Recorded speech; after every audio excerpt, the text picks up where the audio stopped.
Good afternoon, everyone. Afternoon, Miss. Good afternoon. Good afternoon. How's everybody? I know this is right. We good. We good. All right. So we're continuing again with our sensory language slash imagery. Right. So just to refresh our brains, who could tell me what imagery is? What's the definition of imagery? Definition. Yes, Natalia. Imagery is the language appealing to one or more of the five senses and helps readers create images in their mind. Excellent. Right? So imagery is similar to, right? Imagery is similar to um, sensory language. It's the same thing, right? Where you're appealing to the five senses. So Zia, tell me what are the five senses?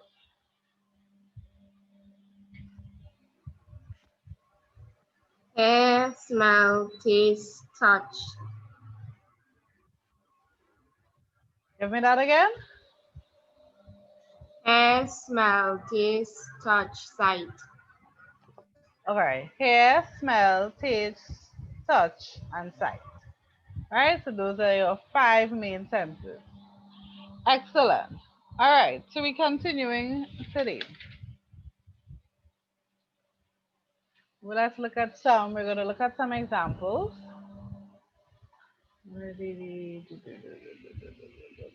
All right, so let me pull up. Why is everything reloading?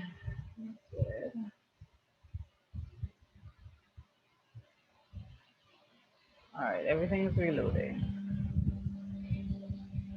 All right, so let me share this page.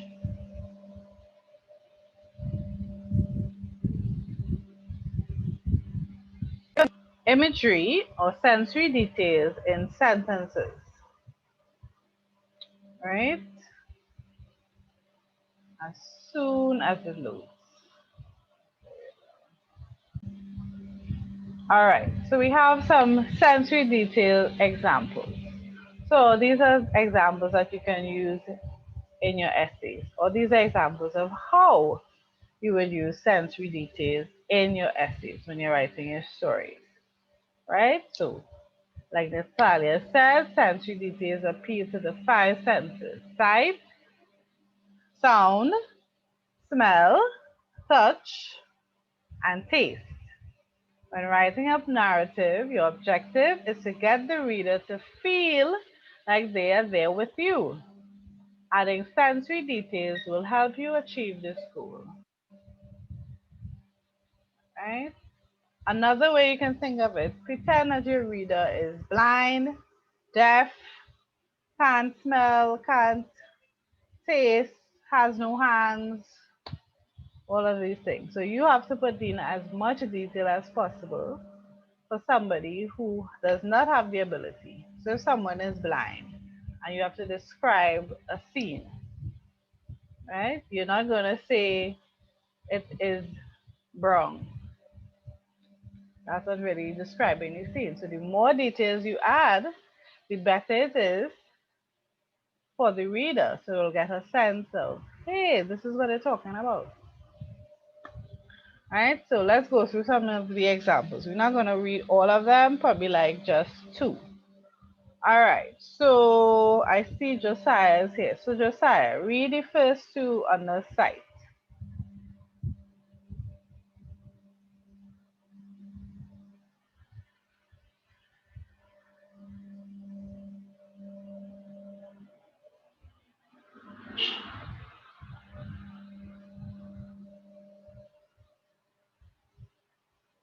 Josiah, are you there? Turn on your mic, please. Josiah, Yes. can you read the first two on the screen?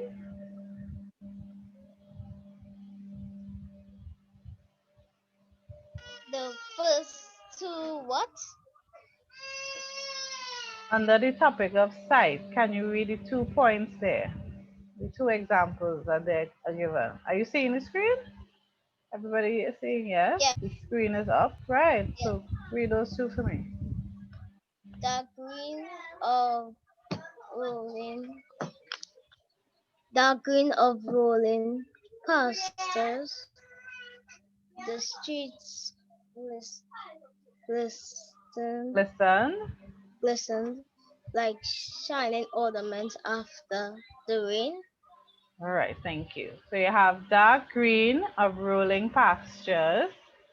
Streets glisten like shiny ornaments after the rain. Right? So sometimes you'll see a mix of sensory details and some figurative language like similes or personification to give even more details to your sentence. Right? So common ways to describe um, sight. You could use the size of something, the color, right? Where it is, so like the location. So beneath the trees, alongside the river. Right, so those are some words that you could use.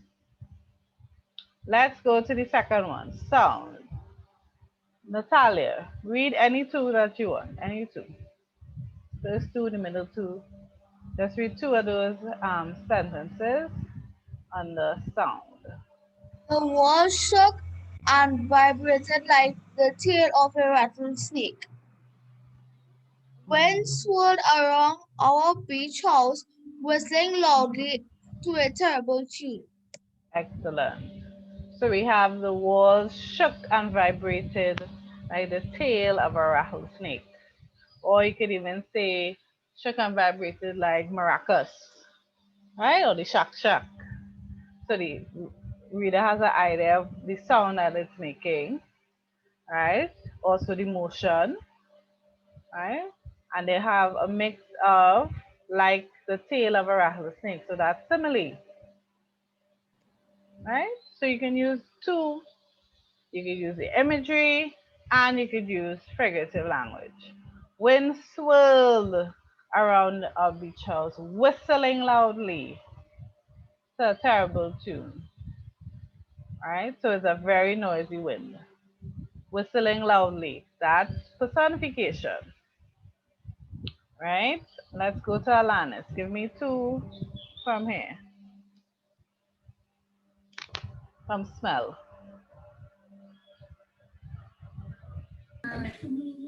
Cinnamon scented candle remind me of the big red gum my father chewed. Next one. The beach air smelled of seaweed and salt. Thank you. Good. So we have 2 sentences there. All right, so cinnamon scented candle. So we have an idea of what the candle smells like. So instead of saying this candle smells nice, you can rewrite it and say the cinnamon scented candle, an exact scent, reminded me of the big red gum my father chewed. All right, there used to be a gum, I don't know if they still have it, called Big Red. It used to be very spicy and it was red. All right. The beach air smelled of seaweed and salt. So earlier we were doing the exercise at Maracas Beach, right, with the picture, and we had to describe using the senses. So if we were to use the sense of smell, we could describe the beach air smelled of seaweed and salt. Next one, touch. Yeah, give me 2 from touch. The heavy quilt felt like an X-ray that that's dropped Vest, across over my leg. draped, draped over my leg. It over my leg. The Another one, puppy's nose was drew dry. dry like sandpaper. Right. So the heavy quilt Heavy quill, so we're using the adjective heavy, so we know how it will feel. So touch, feel. Felt like an X-ray vest draped across our legs. So X-ray vest is a kind of protective vest. I think it has like, I can't remember what it's made of, but it's something you drape over yourself to protect you when you are doing X-rays. Right, and it's very heavy. Right, the puppy's nose was dry like sandpaper. That's a perfect example of mixing a simile with a sensory detail. And last one, well, I will do that one. So we have taste. So sweet. So we're using keywords to help us describe how things taste. Sweet and juicy, sour, salty, juicy tartness, right? And rancid. So if someone says something is rancid, that means it's sour. It stinks, right? Good. We even have some more, right, we have some more examples here. So this one I'm going to have to zoom in. Right. So this one is showing us how we can change a simple sentence into a more detailed sentence, adding in our imagery. Right? So we have the first one. It says the socks were on the floor. Right? Okay, simple, plain, regular. Nothing's wrong with it. But to make it a lot more interesting, we can rewrite it and add in sensory details of sight. The muddy socks were piled on top of the rug. Right? You describe using an adjective to describe the socks. What do they look like? They look muddy. So that means they're covered in mud. Right? Piled on top of the rug. Right? We know where they are. They're on top of the rug and they're just piled, stacked up, just socks upon socks. The next one. So the simple sentence. The plane flew over. Right? Regular sentence. Now let's punch it up now. So sound. The buzzing sound filled the air, or you can rewrite it as the buzzing sound filled the air as the plane flew over. Right? So you add an element of sound to that sentence. The next one. Touch. The mud was gross. What does mud feel like? So you can add some elements of touch. The mud felt slimy and cold between my toes. Right? So you add that element of touch. So you're using your vocabulary and thinking of what descriptive adjectives can I use to help me describe how the mud feels. If I were to touch mud, how it would feel. All right, let's look at the second to last one. Taste. The pizza was yucky. That's not really giving us an idea of how the pizza tastes. But if you were to say the pizza tasted like cardboard, I mean, I've never eaten cardboard. I hope no one eats cardboard. But if you ever bite maybe a book, it might, it'll taste weird. So it's that taste, that kind of, how does cardboard taste? I don't even know how to describe it. But that's to tell you how yucky it tastes, so it tastes similar to cardboard. So they use a mix of a simile to help you get the sensory detail. Last one, smell. Her perfume smells good. Banish bad words. We're not using good, bad. We're not using those words. All right, so we're going to use sensory details such as her perfume smelled like flowers and vanilla. Or her perfume smelled like freshly baked cookies. All right, that's how good it smells.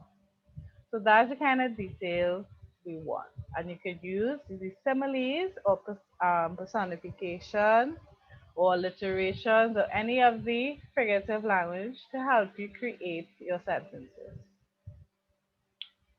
All right. So let's try a sentence on our own. Let's say we have a sentence, right? We have these sentences here. Let me see if I can zoom in a little.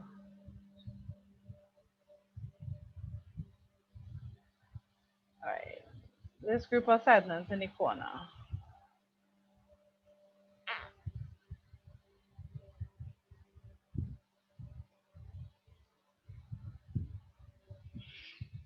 All right. So we have the first one. The basement floor was flooded. Right? So let's see how we can improve that sentence. That's going to be the one we're going to do together, and then you all are going to try the others on your own. All right, we can choose any element. So let's see if we can choose two sensory elements, right, to add details to this sentence. So let's say we have,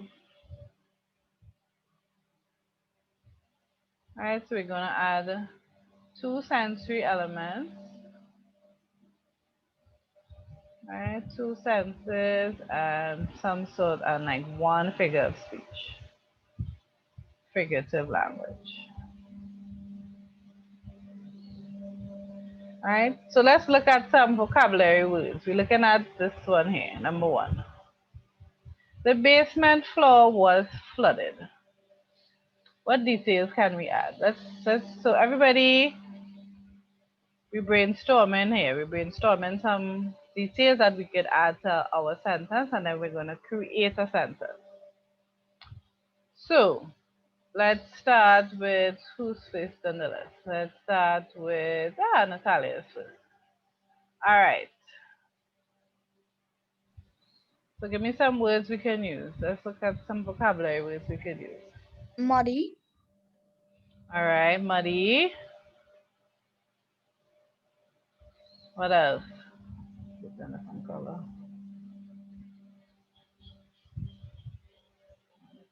dirty, Okay, dirty. Thank you. Let's go to Josiah. Look at some vocabulary words.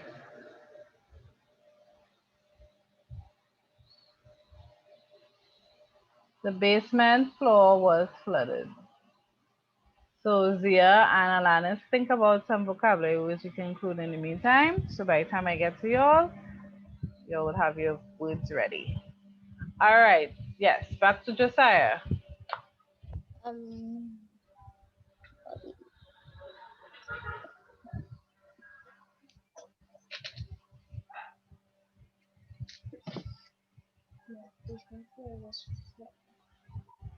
You can appeal to any two senses. Sense of sight, touch, smell, hearing, see it. No, I said sight already.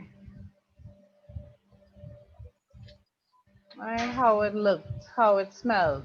Well, you wouldn't taste anything, I would hope not. Right?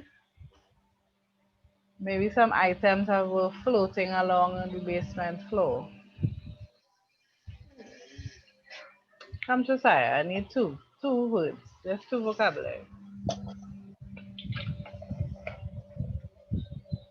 Two words. Come on. the water. The water was. We already have muddy and dirty, so give me some other words.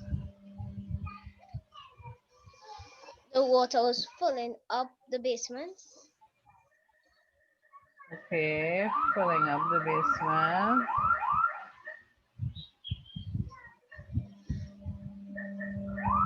What else?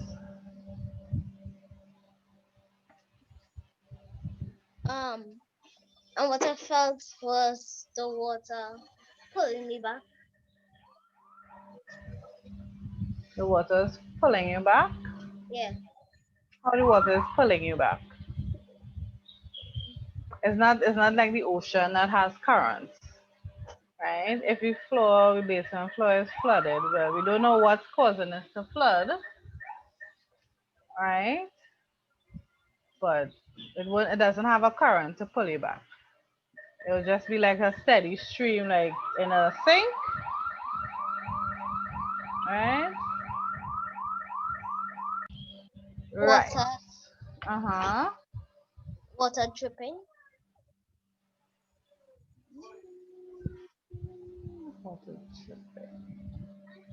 All right, let's appeal to the sense of smell.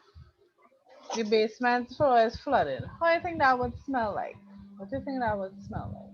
A flooded basement. What do you think that would smell?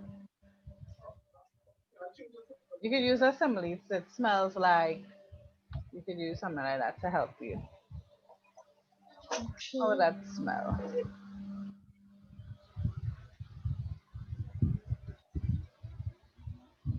Water.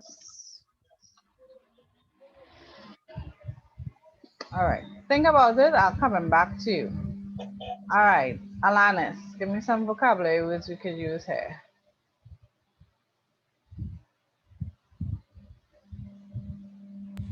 Like the senses, or I could add what I feel the water would be like. Let me hear what you have. You put it down. No, one of each. One of each. Depth of a river, Okay, depth of a river. and the water smelling like a dog died inside of it. Oh, so it smells like dead dog. Smelled like a dead dog. Ugh, terrible. That's a horrendous smell. Good. Okay, Zia, give me Yeah. some senses we could use. Not yes, and answer the question.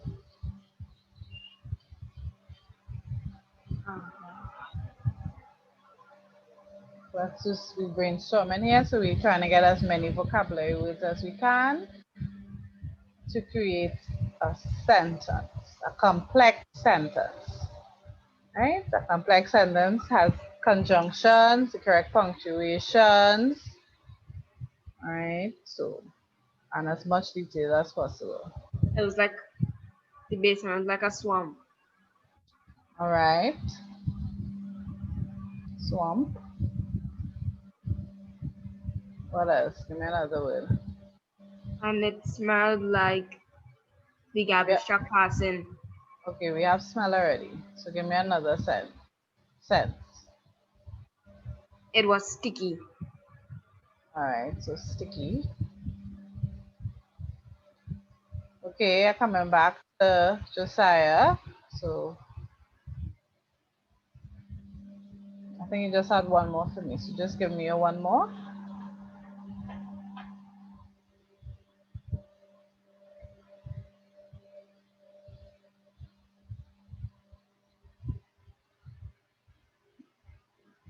Josiah. The basement was dark. All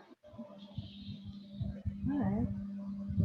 Or you could say dank, which is like wet and cool and Oh, okay. right, dank and dark. So you could use the alliteration, dank and dark, even though they're kind of similar. They kind of mean the same thing. Right? So you have your sentence here, your simple sentence. The basement floor was flooded. Right? You'll do your brainstorming. How can I add more details to this sentence? Right? You're gonna say, all right, I'm gonna use some sensory details. I say you have, your five senses, you're like, okay, what vocabulary words can I use? So we think it muddy, dirty, sticky. It smells like a dead dog. It was filling up the basement. It was dank and dark. It was like a swamp. It was like the depth of a river. Right? So now we're gonna create a sentence using, if not all, most of these words. So I want you to try it. By the time already. Alright. So we're going to work on these in the box here. So that's our exercises for today. We're going to change the simple sentences and add more details to them. So I'm going to give you 3 minutes and you're going to recreate the basement floor was flooded and add all of these details, or as many as you can, using your right punctuation and the right conjunctions, and create a complex sentence. Yes, yeah. Okay, so Natalia, let's hear your sentence. Take your The time. muddy, dirty water filled up the basement with a depth of a river.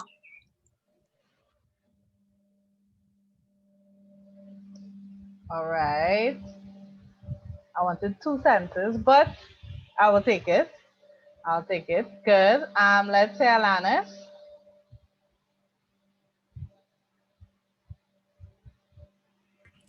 Okay, the basement was flooded with the depth of a river. The place was dank, swamp-like, and dark as the night. All right. Thank you. All right. Not bad. Mark.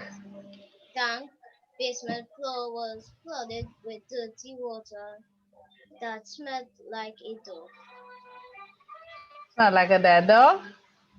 Yes, All right. Nice. Nice. Okay. And last, Sia.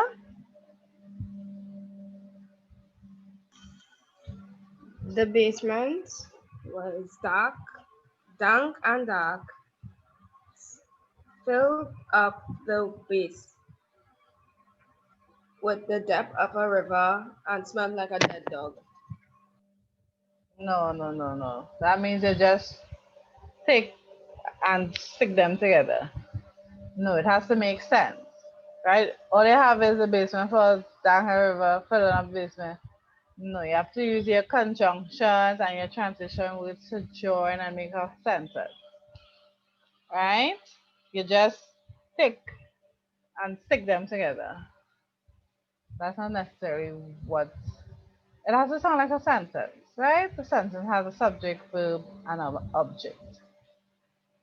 Right? So you're not just sticking words together and say, hey, I got to set words together. That doesn't necessarily make a sentence. It has to flow. It has to make sense, all right? So we're going to do this again. We're going to try another one. The toddler was angry. We're going to work on that, right? So since we have less than a minute left, all right, when we come back, we are going to get the vocabulary words together. All right, so you're gonna work on your vocabulary words. We're gonna try to use two senses. So we're gonna look for vocabulary words that um, indicate what two senses we're using, so it's easy to spot. And we're going to implement a figurative language. So simile, like how we use smelled like a dog, that's a simile. All right, so we're gonna change a simple sentence, the toddler was angry, into a more complex sentence. All right, and we're going to do that for the car's crash. I ate the chocolate donut, and the painting was an auntie. All right, so that's what we're doing today.